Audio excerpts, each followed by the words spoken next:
Greetings, this is Griff Ruby with part 9 of what I'm calling Foundation's Progress, the story of Dr. Asimov's development and denouement of his Foundation series. We continue now where we left off. The Foundation series was extremely lucrative for him, but it was that success came a clear desire on the part of the readership for more of it. In the story behind the Foundation, he details the events leading up to the eventual continuation of his Foundation series. Quote, "In among all this litany of success, both in money and fame, there was one annoying side effect. Readers couldn't help but notice that the books of the Foundation series covered only 300 plus years of the 1,000-year hiatus between empires. That meant the Foundation series wasn't finished. I got innumerable letters from readers who asked me to finish it, from others who demanded I finished, and from still others who threatened dire vengeance if I didn't finish it. Fans kept asking me to continue the series. I was polite, but I kept refusing. Still, it fascinated me that people who had not yet been born when the series was begun had managed to become caught up in it. Worse yet, various editors at Doubleday over the years had pointed out that it might be wise to finish it. It was flattering, of course, but irritating as well. Years had passed, then decades. Back in the 1940s, I had been in a Foundation writing mood. Now I wasn't. Starting in the late 1950s, I had been in a more and more non-fiction writing mood. That didn't mean I was writing no fiction at all. In the 1960s and 1970s, in fact, I wrote 2 science fiction novels and a mystery novel, to say nothing of well over 100 short stories. But about 80% of what I wrote was non-fiction. One of the most indefatigable nags in the matter of finishing the Foundation series was my good friend, the great science fiction writer Lester Del Rey. He was constantly telling me I ought to finish the series, and was just as constantly suggesting plot devices. He even told Larry Ashmead, my then editor at Doubleday, that if I refused to write more Foundation stories, he, Lester, would be willing to take on the task. When Ashmead mentioned this to me in 1973, I began another Foundation novel out of sheer desperation. I called it Lightning Rod and managed to write 14 pages before other tasks called me away.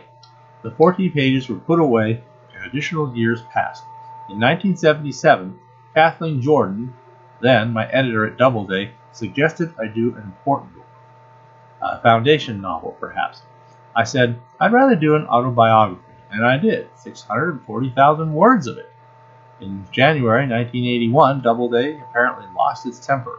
At least Hugo Neal, my editor there, said, Betty Krashner wants to see you, and marched me into her office. She was then one of the senior editors and a sweet and gentle person. She wasted no time. Isaac, she said, you're going to write a novel for us, and you're going to sign a contract to that effect. Betty, I said, I'm already working on a big science book for Doubleday, and I have to revise the biographical encyclopedia for Doubleday, and it can all wait, she said. You're going to sign a contract to do a novel. What's more, we're going to give you a $50,000 advance. That was a stunner. I don't like large advances. They put me under too great an obligation. My average advance is something like $3,000. Why not? It's all out of royalties. I said, that's way too much money, Betty. No, it isn't, she said. Doubleday will lose its shirt, I said. You keep telling us that all the time. It won't. I said, definitely. All right. Have the contract read that I don't get any money until I notify you in writing that I have begun the novel. Are you crazy, she said. You'll never start it if that clause is in the contract. You get $25,000 on signing the contract and $25,000 on delivering a completed manuscript. Suppose the novel is no good. Nah, you're being silly, she said, and she ended the conversation. That night, Pat Labruto, the science fiction editor at Doubleday, called to express his pleasure. And remember, he said, that when we say novel, we mean science fiction novel, not anything else. And when we say science fiction novel, we mean Foundation novel, not anything else. On February 5, 1981, I signed the contract, and within the week, the Doubleday accounting system cranked out the check for $25,000. I moaned that I was not my own master anymore, and Hugo Neal said cheerfully, that's right, from now on, we're going to call every other week and say, where's the manuscript? But they didn't. They left me strictly alone, and I never even asked for a progress report. Nearly 4 months passed while I took care of a vast number of things I had to do, but about the end of May, I picked up my own copy of the Foundation Trilogy and began reading. I had to. For one thing, I hadn't read the trilogy in 30 years, and while I remembered the general plot, I I did not remember the details. Besides, before beginning a new Foundation novel, I had to immerse myself in the style and atmosphere of the series. I read it with mounting uneasiness. I kept waiting for something to happen, and nothing ever did. All 3 volumes, all the nearly 250,000 words, consisted of thought and of conversations. No action, no physical suspense. What was all the fuss about then? Why did everyone want more of that stuff? To be sure, I couldn't help but notice that I was turning the pages eagerly, and that I was upset when I finished the book, and that I wanted more. But I was the author, for goodness sake. It couldn't go by me. I was on the edge of deciding that it was a terrible mistake and insisting on giving back the money when, quite by accident, I swear, I came across some sentences by science fiction writer and critic James Gunn, who in connection with the Foundation series said action and romance have little to do with the success of the trilogy. Virtually all the action takes place off stage, and the romance is almost invisible, but the stories provide a detective story fascination with the permutations and reversals of ideas. Oh, well, if what is needed here is permutations and reversals of ideas, then that I can supply. Panic receded, and on June 10, 1981, I dug out the 14 pages I had written more than 8 years before and reread them. They sounded good to me. I didn't remember where I had been headed back then, but I had worked out what seemed to me a good ending now, and starting page 15 on that day, I proceeded to work toward the new ending. I found, to my infinite relief, that I had no trouble getting back into a Foundation mood, and fresh from my rereading, I had Foundation history at my fingertips. There were differences, to be sure. Original stories were written for a science fiction magazine and were from 7,000 to 50,000 words long, and no more. Consequently, each book in the trilogy had at least 2 stories and lacked unity. I intended to make the new book a single story.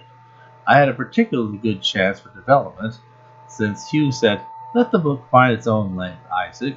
We don't mind a long book." So I planned on 140,000 words, which was nearly 3 times the length of the mule, and this gave me plenty of elbow room, and I could add all sorts of little touches. The Foundation series had been written at a time when our knowledge of astronomy was primitive compared to what it is today. I could take advantage of that and at least mention black holes, for instance. I could also take advantage of electronic computers, which had not been invented until I was half through with the series. The novel progressed steadily, and on January 17, 1982, I began final copy. I brought the manuscript to Hugo Neal in batches, and the poor fellow went half crazy, since he insisted on reading it in this broken fashion. On March 25, 1982, I brought in the last bit, and the very next day I got the second half of the advance. I had kept Lightning Rod as my working title all the way through, but Hugh finally said, "Isn't there some way of putting Foundation into the title, Isaac?" I suggested Foundations at May, therefore, and that may be the title that will actually be used. Editor's note, that actually was published in October 1982 as Foundation's Edge. So, end of quote. The first 2 chapters of Foundation's Edge were also excerpted in the December 1982 issue of Isaac Asimov's science fiction magazine, released October 26, which would have included the entirety of his original 14-page draft of Lightning Rod. One has to wonder what direction would have been taken had that original draft been continued or even finished back in 1973. For one thing, it had to be reasonable speculation that although the second Foundation had supposedly been entirely extirpated from their home planet, so far as anyone of the first Foundation knew, some few of its agents were known to be hidden on various other worlds, such as Lady Caliad on Caligan, and perhaps a few others might have slipped through the cracks, could have regrouped and reorganized a fresh and new second Foundation. Another fact, also noted in the opening of the book, was that events had returned so closely to their previously intended history, as predicted by Hari Seldon, that even the dates for the various Seldon crises were falling in all the right places. Surely, after so great deviation resulting from the mule, even should the Foundation return to its peaceful expansion into the galaxy, one could hardly expect events to line up that perfectly. Perhaps the second Foundation, having reorganized, might have even been able to steer events through their previously intended path. And perhaps Golan and Treves were supposed to make actual contact with the second Foundation, perhaps negotiating with them, or even joining them, or conquering them, or helping them set their own internal affairs straight. Who knows? I think it is safe to say that there probably was no intention to introduce such a third entity as Gaia, which Foundation's Edge, as published, would introduce. At any rate, sales were good, just as he feared, as reported in the story behind the Foundation. Quote, fourth book of the series, Foundation's Edge, was published in October 1982, and then a very strange thing happened.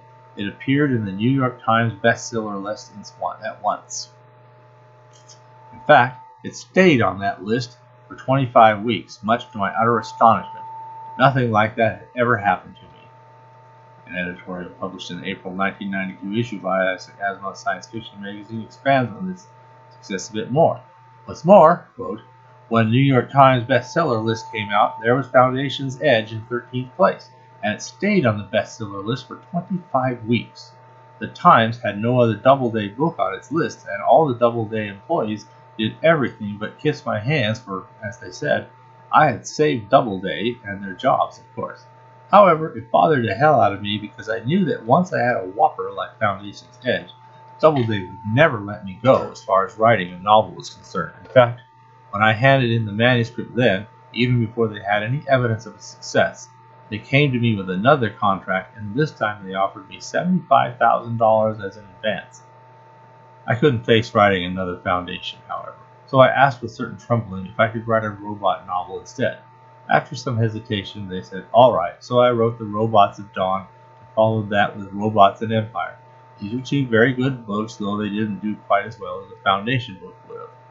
Around this time, perhaps in 1983, a new text for the original 3 volumes of the Foundation series appeared, at least in the new paperback Ballantine Books editions, which were then replacing the Avon Books paperback editions. Publication then moved again soon to Bantam Books with the same slightly revised text. Apparently, upon rereading the trilogy, he found a number of very minor details which no longer seemed to hold up for him.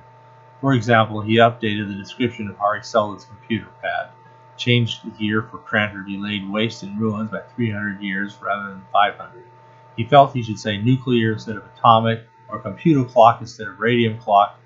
Most of the more recent editions include these small alterations. Back in the 1940s and 1950s, atomic power was seen as a big future thing, its power having been so dramatically demonstrated in the bombs dropped on Japan at the close of World War II, as well as the atomic pile, which would be the basis for nuclear power plants for many years to come. Mankind had finally split the atom, the unsplittable. This was a time when consumer applications of atomic power were being sought. Everything from radium dials, which had already existed for several decades, polonium-based de-static dust brushes, americium smoke detection, still used in smoke detectors to this day, irradiation for cancer therapy and food sterilization, uranium samples and kids' chemistry sets to experiment with, and so forth. Such things as a kitchen paring knife of atomic force, or a radium clock based on the half-lives of radioisotopes, or holy food which would cure cancer instead of causing it due to its radioactivity, or generators the size of walnuts, seemed like reasonable expectations for futuristic consumer products. But by the 1980s, atomic power, by then renamed nuclear power, was raising the ire of the public. Radiation hazards abounded. It quickly emerged that having radioactive materials about the home was not a good idea, cancer from radiation being an issue. Nuclear power plants were generating tons of severely radioactive waste that proves to this day to be a disposal headache and will be for centuries. As a result, new nuclear power plants were by then almost no longer being granted permits to begin operation or even be built. A far bigger disappointment had been thermonuclear fusion, which could have consumed far more common hydrogen than comparatively scarce uranium, and produced the relatively harmless helium as its waste product, if only the plasma could be successfully contained in some sort of magnetic bottle long enough to generate more energy than it took to get it started. But to this day, that problem continues to elude researchers. On the other hand, nuclear disasters have been experienced, such as that at 3 Mile Island or Chernobyl, resulting not in planet-gouging explosions, but in area-contaminating meltdowns. On another front, then, computing power had come to far outpace the expectations for computing progress, and already had far exceeded the descriptions of computers for a galactic empire some 50,000 years future. A handheld calculator, complete with red LED numeric displays as seen being manipulated by Hari Seldon, had already come and gone in the 1970s, replaced with liquid crystal and other more advanced displays and solar power. So one can see why these small adjustments would be made throughout the series in making it more consistent with the newly released Foundation's Edge, and more appealing or understandable to a new generation of readers who don't remember when atomic power was seen as the future. A few colloquialisms and antiquated expressions such as going to pot or net were replaced with more general expressions. In September of 1983, the Hugo Award for Best Novel of 1982 went to Foundation's Edge, beating out such undeniable greats as 2010 Odyssey 2 by Arthur C. Clarke and Friday by Robert A. Heinlein.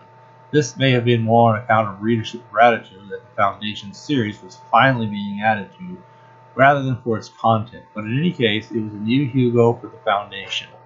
Of course, with the new volume out and such a success, and the previous volumes brought out a little more in line with it, the saga just had to continue. Quote, Doubleday at once signed me up to do additional novels, and I wrote 2 that were part of another series, the Robot novels. And then it was time to return to the Foundation. So I wrote Foundation and Earth, which begins at the very moment that Foundation's Edge ends. So, Foundation and Earth had been intended as a follow-up to Foundation's Edge, as indicated by a loose end he intentionally left at its conclusion. Well, we'll continue.